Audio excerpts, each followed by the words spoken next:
The cafeteria of Transit Station Omega hummed with the usual chaos of 100 different species trying to coexist in one cramped space. The air recyclers struggled against the competing atmospheres, creating pockets of breathable zones that shifted like invisible tide pools. Marcus Webb sat at his usual corner table, methodically working through his ration pack while reviewing supply manifests on his datapad. He had been stationed on Omega for 6 months now, long enough to recognize the social hierarchies that formed among the transient population, long enough to know when trouble was brewing. The small figure caught his attention, first because of how she tried to make herself invisible. She was barely 4 feet tall, with pale blue skin that seemed almost translucent under the harsh station lighting. Her species designation escaped him, but he recognized vulnerability when he saw it. She clutched a tray with both hands, her large eyes scanning the crowded room for an empty seat. 3 Kryn traders spotted her at the same moment Marcus did.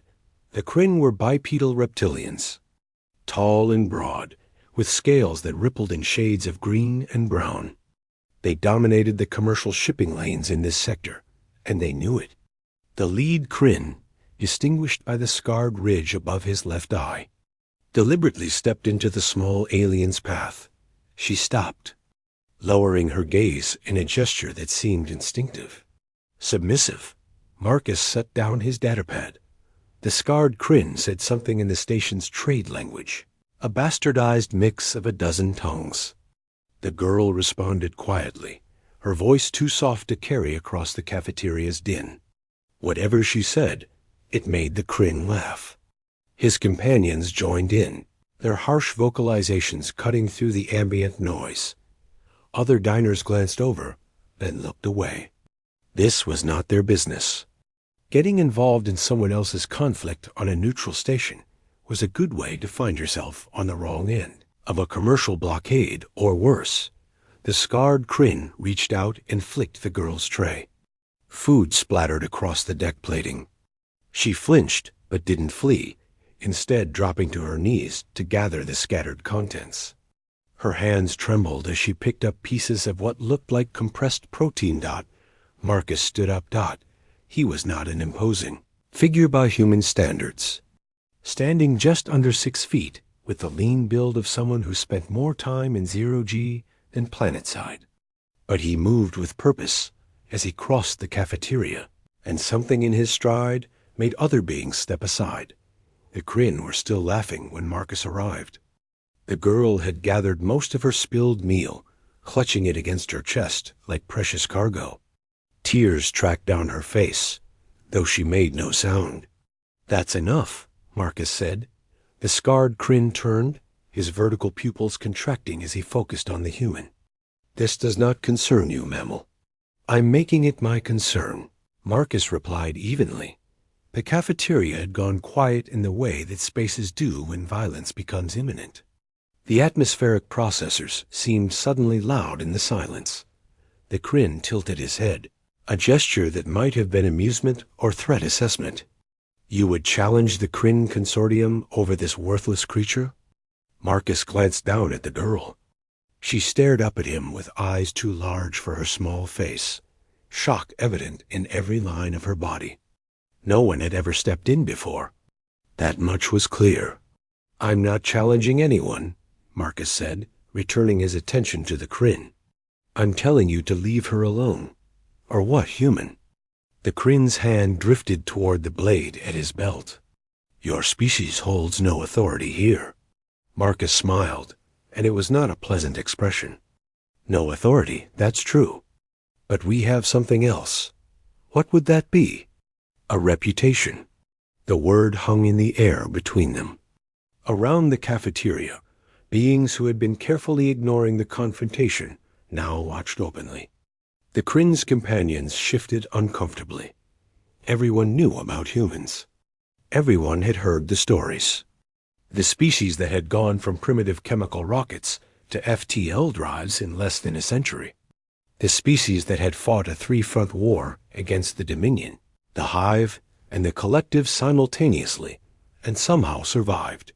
The species that did not back down did not surrender, and most importantly, did not forget. Humans were crazy. That was the consensus among the galactic community. Individually weak compared to most species, with no natural armor or weapons, existing on a death world that would kill most beings within hours. But collectively, they were terrifying because they simply did not know when to quit. The scarred Kryn's hand moved away from his blade. "This is not worth the trouble," he muttered, though his tone suggested he was trying to convince himself as much as Marcus. "Come, we have shipments to verify."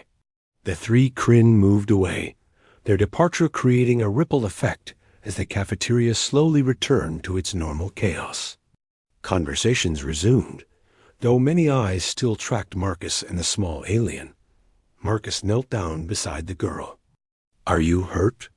She shook her head quickly, then seemed to remember her scattered meal and looked down at the mess she still clutched. "My food," she whispered. "Come on," Marcus said, standing and offering his hand. "I've got extra rations. More than I can eat, honestly. They keep sending me human standard portions, but the gravity here suppresses my appetite." She stared at his outstretched hand like it was an alien concept. Perhaps it was. Finally, she reached up with one small hand and let him help her to her feet. Marcus guided her to his table and pulled out the spare chair. She perched on the edge, looking ready to bolt at any moment. He pushed his largely untouched meal toward her, along with 2 sealed ration bars from his supply pack. "Eat," he said. "Take your time." She picked up one of the ration bars, examining it with scientific curiosity before carefully peeling back the wrapper. The first bite was tentative, but hunger quickly overcame caution. Marcus pretended to focus on his datapad, giving her space to eat without the pressure of being watched. "Why did you help me?" she asked after several minutes. Marcus looked up. "Why wouldn't I? No one else did. That doesn't make it right." She considered this, her large eyes studying him with an intensity that was slightly unnerving. "You do not even know my species. We are nothing in the galactic community. Our homeworld is barely classified, our technology centuries behind the major powers.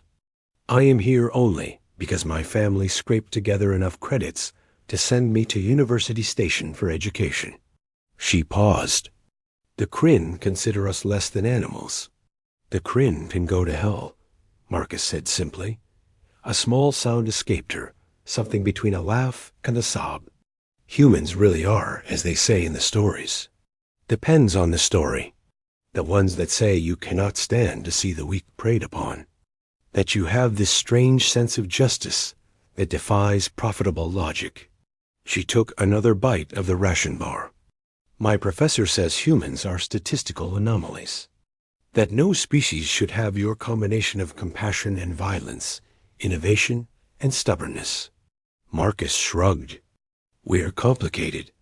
Most beings are, once you get to know them." "Will they come back?" she asked quietly. "The Kryn? Probably not. They're bullies, and bullies tend to avoid targets that fight back." He leaned back in his chair. "But if they do bother you again, you come find me. Marcus Webb, human merchant marine, berth 7 in the commercial dock. I'm here for another 6 months at least." She nodded slowly, committing the information to memory. "I am called Pip. Good to meet you, Pip." Marcus extended his hand again, and this time she took it without hesitation. Her grip was surprisingly strong for someone so small. They sat in companionable silence while she finished eating. Around them, the cafeteria continued its endless cycle of beings coming and going, a microcosm of the greater galaxy beyond the station's hull. Humans, Kryn, Vulcans, Thros, and 100 other species, all bound together by commerce and necessity if not friendship. When Pip finally stood to leave, she paused. "Thank you, Marcus Webb of Earth." "Anytime." "Pip of," he smiled, "wherever you're from. Nova Venta, in the outer reach." "Anytime." Pip of Nova Venta.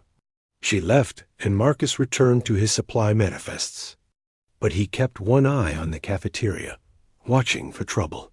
It was what humans did, apparently. Some strange sense of justice that defied profitable logic. In the days that followed, word spread through the station about the human who had faced down 3 Kryn traders over a nobody from a nowhere world. Some called it foolish. Others called it typical human behavior. But Marcus noticed that Pip walked through the cafeteria with her head held a little higher, and the Kryn traders gave her a wide berth. Small victories, perhaps. But sometimes, Marcus thought, that was enough. Sometimes all it took was one person willing to say those simple words.